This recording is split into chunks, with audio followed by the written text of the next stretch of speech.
if any, of the Assad regime, and what role might it play in the coming weeks or months? Yeah, my view is that, and to reiterate this, my view is that the Assad regime very possibly has a long future ahead of it. I take no joy in saying that. But my sense of the regime is probably at its strongest now than at any time in the course of the last 3 years or since the rebellion against it broke out in March 2011. And I'll tell you why. First of all, militarily, it has consolidated itself through the assistance afforded it, which I've mentioned in a little bit of detail, from the Iranians. They were short of men, and the Iranians came in and created a light infantry force that was sufficient to stop the rebels. This whole Syrian war has been fought by relatively small numbers of men. We're not thinking about, it's not like the Germans against the Russians on the plain in 1942. These are relatively small numbers of men. So if you can train up a force of 40 to 50,000, which the Iranians did, that has been sufficient to defend the borders of the Assad regime. Nobody serious is pushing into those borders anymore. So firstly, it's achieved the first thing that a state has to achieve of defending its borders. These are not the borders of the entirety of Syria.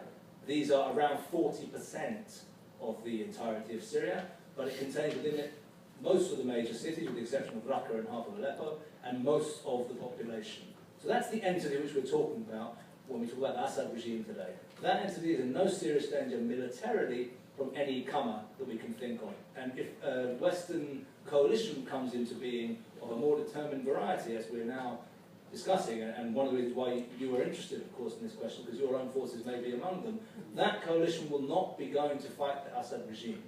It will be going to fight Islamic State. It will have no business whatsoever with the Assad regime. So militarily, the Assad regime is safe. Politically and diplomatically, it's also safe. And the reason why it's also safe in those terms is because Bashar al-Assad, as it turns out, was smart enough to align himself with that regional alliance that sticks by its friends.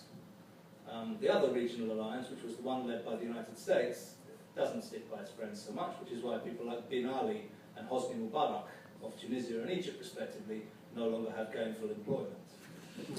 Bashar al-Assad was with the Iranians, and he found when he got into trouble that the Iranians pulled out all the stops to keep him in place. A country supposedly groaning under immensely powerful international sanctions because of its nuclear program has managed to find the spare cash somewhere to give what we think is up to $8 billion to Bashar al-Assad in the course of the last 3 years. So the money's kept him in place, the expertise has kept him in place, he backed the right side.